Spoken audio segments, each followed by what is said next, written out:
quickly invite Noah from the Uniswap Labs team. Noah is the head of engineering at Uniswap Labs, and he's going to be sharing a quick talk about Uniswap oracles. The talk is cleverly titled "The Price is Right." And without further ado, I'd like to welcome Noah to come on and tell us more about how you can get this working with V3. Welcome. Thanks, Kartik, and thanks also for the great intro and lots of great information. We're super excited to partner with all these great groups that you've already heard from at Uniswap for you to create whatever your heart desires, and we're here to help. And so yeah, I thought I'd give a little presentation about something specific rather than just a general overview, because I thought that would be a bit more fun and just sort of inspire you, if not to work on oracles directly, to sort of understand the scope of the kind of things that you'll be able to build during these 2 weeks or so. So let me quickly share my screen here, and I'll confirm that everyone can see that. Everything is good to go. Great. Okay. So welcome. The Price is Right. Full disclosure, I actually haven't seen any episodes of this show, so I don't know. The title is about all I've got, but I figured I would talk a little bit about V3 oracles today. And I'm going to start off with this meme. I receive your gas, you receive TWAP. So ultimately, the Uniswap Oracle is a fully on-chain system of creating and distributing TWAPs, which is time-weighted average prices. A little bit of inside terminology there. Okay, so why are V3 oracles cool? Why am I talking about this as opposed to any other feature on Uniswap? Frankly, it's even a bit under the radar, right? Like most people, when they think of Uniswap, they don't think oracles. They think about trading or liquidity provision or ticks or concentrated liquidity or what have you. But I thought it would be fun to just chat a bit about oracles, because I think it features some of the really interesting design patterns that we developed in V3. And it's just a great example of how V3 can serve you as a developer and can be sort of a bedrock upon which you can build really interesting, really complex, other protocols, build out your ideas, things like that. So I'm just gonna hit each of these little bullet points here and just briefly describe like what I meant when I wrote this, and like why it might be interesting to you as a developer thinking about writing an integration on top of Uniswap. So accumulators. So that's the first bullet point. This one's pretty interesting. So there's a lot of history here. I won't go into the exhaustive details, but the way that we track prices in Uniswap in both V2 and V3, both of which feature Oracle, capabilities, we track prices via an accumulator. So what this basically means is that we don't just track the price and like store the price history over all time, because that's a prohibitively expensive thing to do. But what it turns out you can do is if you actually know the price at some time, T0, and you every second add the current price to that historical price, and you just keep this ongoing running sum that's getting bigger and bigger and bigger all the time, you can actually back out average prices within intervals by taking the difference in accumulator values. So if you take accumulator value at time 2 and time 1 and you subtract them, it turns out that the average, that value is the average price within that duration. And this can extend to any number of arbitrary intervals, and it's very flexible, and it's an interesting pattern, right? It's sort of somewhat non-intuitive, and there's lots of ways that we tried and failed to get this this pattern to work. And so anyway, accumulators is this very interesting pattern that you'll get exposed to if you've ever looked at the Oracle code. And so it's a good tool to have in your toolkit. Okay, integer overflow. What's this? So we're hyper optimized, we're hyper focused on optimizing for gas usage at Uniswap. So this is something we've sort of become notorious for. Sometimes, in fact, we actually sacrifice a bit of code quality or code sort of readability for gas efficiency. And so we're hyper focused on making sure that swappers are paying no more than they actually absolutely need to. And so what we've done is we've actually taken the timestamp, which again, as I mentioned, the Oracle is accumulating on a per second basis. And what we've done is essentially we've compressed the timestamp from 256 bits, which is its native representation in the EVM, down into 32 bits. And that lets you express a smaller range of times. And it's actually about 100 and something years. So, 2 to the 32 seconds is something like 100 years. And so actually what happens is every 100 years, the Uniswap oracles will all potentially overflow. And so we've actually written all the logic in the Oracle integration in V3 to be fully integer overflow resistant, or basically everything just works no matter if the integers overflow or not. And so this is a pretty non-intuitive, pretty interesting pattern. So again, if you're interested in overflow or being robust to 100+ year intervals of tracking prices, this Oracle is for you. Okay, variable length circular queues. This one's wild, very interesting. And don't feel like you need to understand all this, by the way. I'm just trying to pique your interest here. So what this means is in V3, unlike V2, we offer you the ability to natively calculate the TWAP, the time weighted average price, about which I'm going to go into more detail later. Don't worry if you still don't really understand what that is. But anyway, in V3, we offer you the ability to calculate this over basically any arbitrary time frame within the last about week or so. In V2, this wasn't the case. You had to do a lot more work actually in order to extract these average prices. And if you didn't sort of track a price at a particular time snapshot, you were unable, in the future to sort of retroactively go back and check what the price was at any point that wasn't that specific time that you tracked. We solved this problem in V3 by implementing variable length circular queues. And what this basically means is rather than tracking a single accumulator value, which just is overwritten on an ongoing basis, we actually track an array with a variable length, which stores each accumulator value for each new block that touch the Uniswap pair. So rather than having one value and just consistently overwriting it with a new accumulator value again and again and again, we actually stack and we push these accumulator values onto an array. And then when we reach the end of the array, let's say length 5 or length 10, we actually just loop back to the beginning, hence circular, and then we just keep writing in perpetuity, right? And what happens is you can actually increase the length of that array. And so by default, we don't make you pay as a swapper or an LP, we don't make you pay for this ability to read TWAPs in the far past.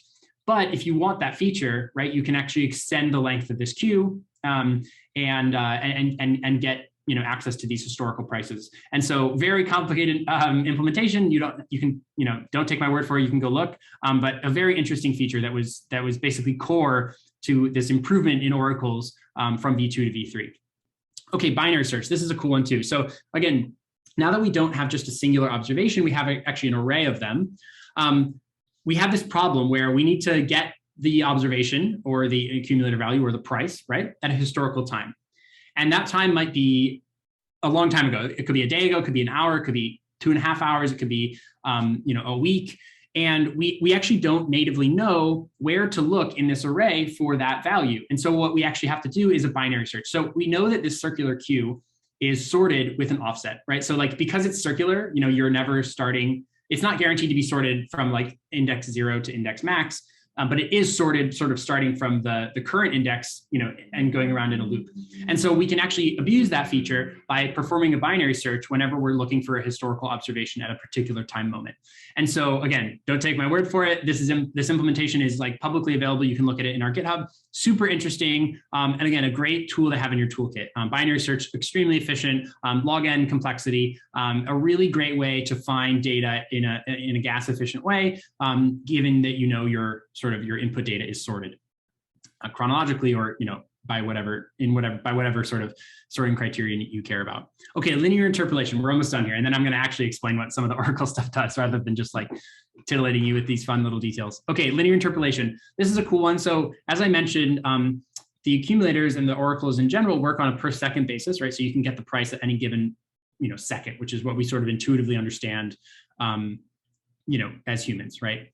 But what the EVM understands isn't just seconds, it's also blocks. And blocks are sort of the canonical unit of time in blockchain land. And so what we need to do actually is if there's a block at time 0 and then another block at time 13, let's say we want the price at time 10 or time 8, right? We can sort of, we know what it should be, right? It's just the price never changed between blocks because that's impossible.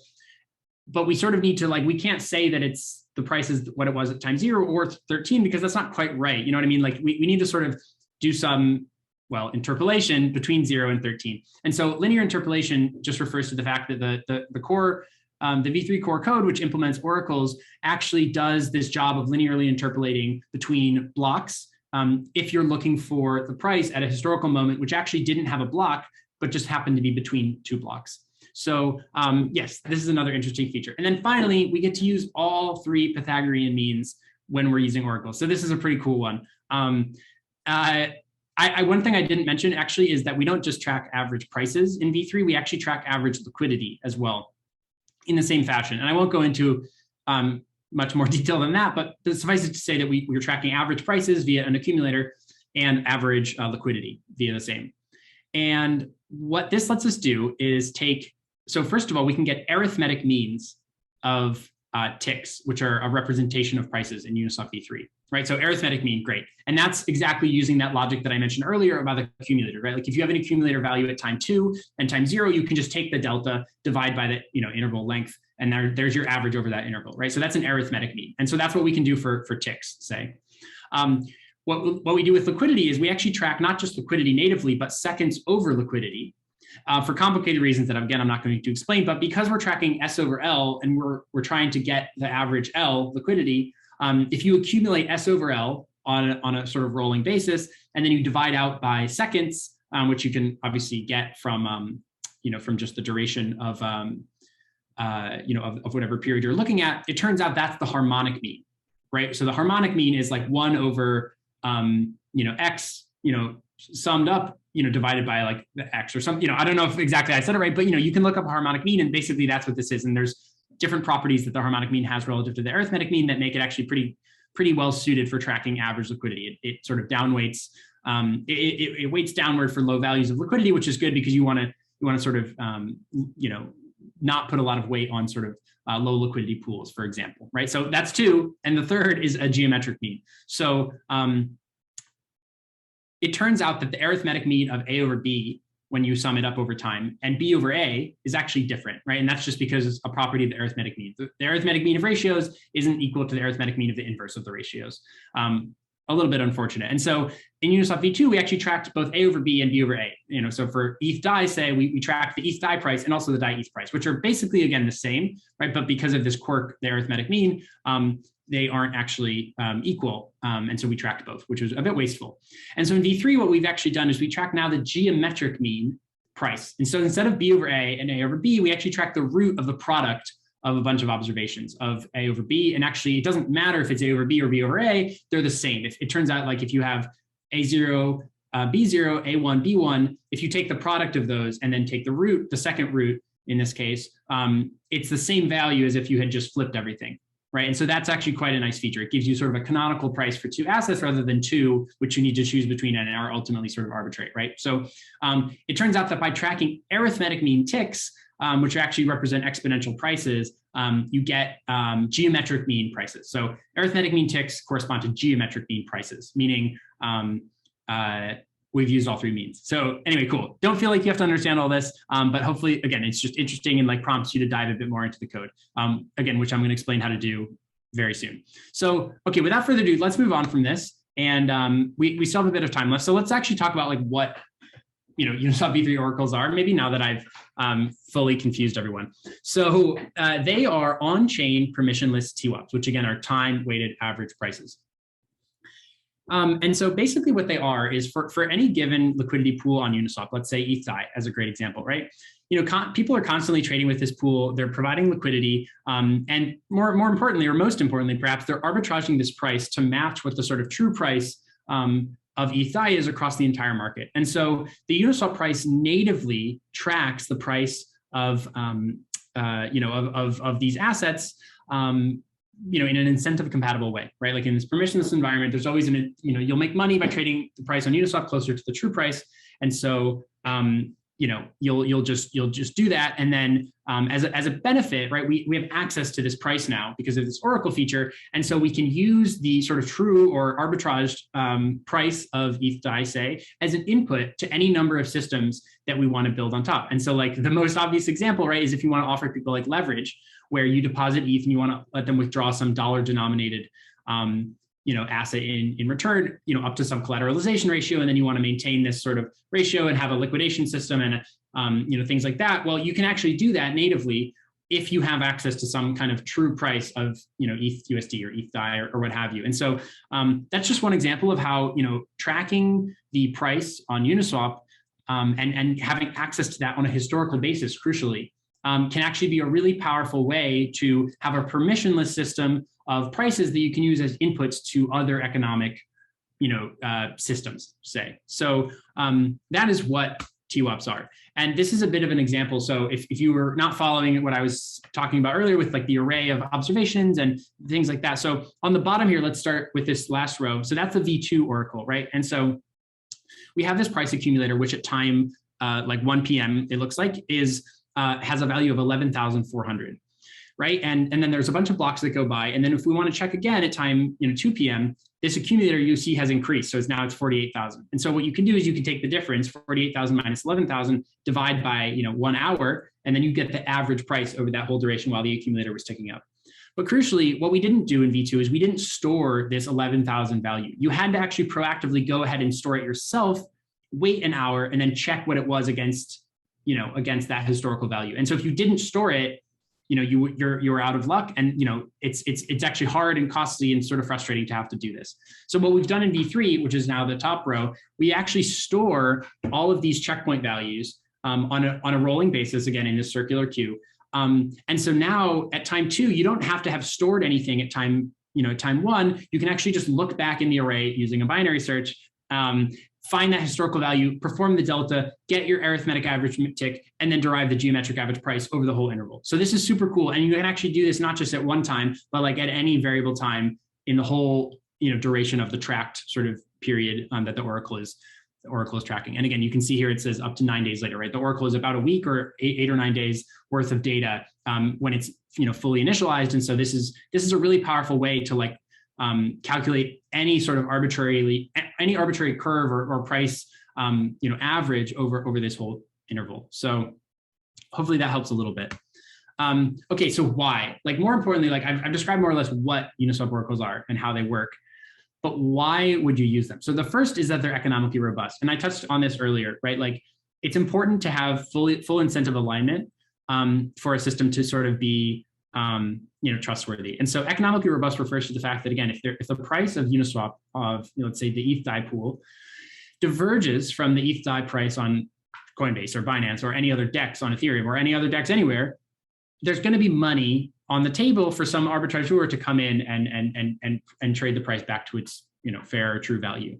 And so economically robust refers to the incentive alignment that exists to push the Uniswap price close to the true price, which is, again, probably what you care about if you're building this second order abstracted economic system. The second is explicit manipulation costs. So, there are other ways to get prices on Ethereum, right? You can maybe just have a trusted party submit a price that, they have claimed is the price of ETH DAI on some, in some aggregate fashion. You can maybe have an external exchange like Coinbase, for example, sign cryptographically the price of ETH DAI on their system every so often, submit that price to the chain, and then use that as your source of truth. There's other projects out there that offer pricing as a service, and they'll sort of report on a periodic basis what the price is of various things. And it's not clear in any of those cases really what the manipulation cost is for a reporter to perform poorly or suboptimally or even maliciously. And so in Uniswap, that's not the case, right? Because the implementation is known, because we have a very clear data provenance pipeline, we know every step of the way what's happening, there is a cost to manipulate, right? You can pay money to push the Uniswap price away from its true value, but it will, the only way to do that is to incur economic losses, right? Because again, you're just feeding arbitrageurs money, the more you push your price away and it gets arbitraged back. And so explicit manipulation cost refers to the fact that the only way to manipulate the system is to pay money in a fully public, transparent manner. Whereas with an off-chain reporter, it's not at all clear what the incentive structures are, how we're maintaining verifiability, trust, things like that. And so I think that this is an important property to have when you're designing an Oracle system. Okay, guaranteed uptime. This is obviously just a simple one. Uniswap is always on because Ethereum is always on, and there's no off-chain infrastructure. There's no reporting that can't happen. Of course, you can have a scenario where blocks are being stuffed and maybe no one is able to arbitrage the price on Uniswap, but I think that would be a more systemic issue on Ethereum and not something sort of that we have to worry about as a dApp level project. But in the general case, I think that guaranteed uptime is a huge feature, and you don't need to have any liveness concerns about oracles when you're using Uniswap. And finally, zero counterparty risk. So I actually alluded to this earlier in the manipulation costs. But there's no party that's responsible for publishing prices or being timely or being fair or accurate. Again, it's fully algorithmic. It's just code. You can audit it yourself, and there's literally zero counterparty risk. There is smart contract risk, of course. There are economic considerations that you have to make, hence the first 2 points.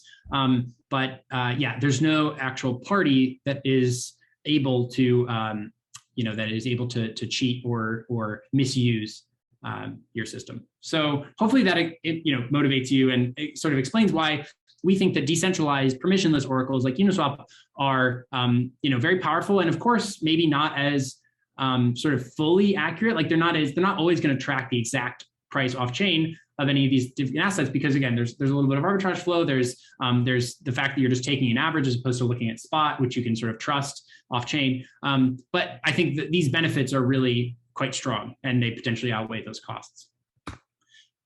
Okay, so here's just an example of what can go wrong if you have a bad oracle, right? Like, so if you're a lending protocol and you're thinking, oh, the spot price should be fine, well, what can happen is something disastrous like the stack trace that you're seeing. So, there have been a couple examples historically of lending protocols, usually, or some variant of that, where they're using the price of an asset, again, as I mentioned before, to sort of collateralize the borrowing of another asset.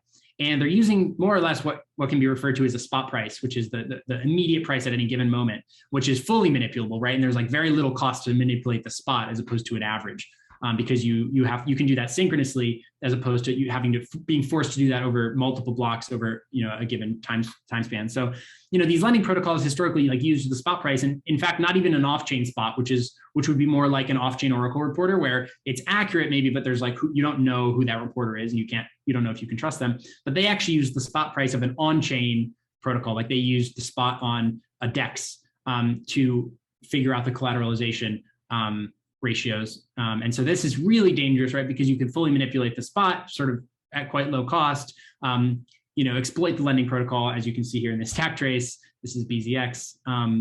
And you can make a lot of money. You can wreck people. So so this is just a cautionary tale about the fact that using oracles is important. And if you're going to use oracles, maybe you should think about using a decentralized oracle network like Uniswap as opposed to a system of reporters, right?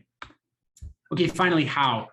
So this is where I'm just going to give a couple links and sort of bail out here because I don't want to take too much more of your time.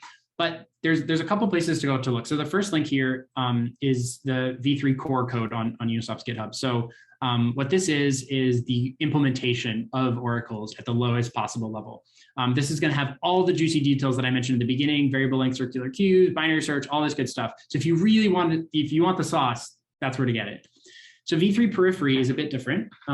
This is a repo where we write code that is at a bit of a higher level than core, and it doesn't implement the core, like it's not the implementation of V3.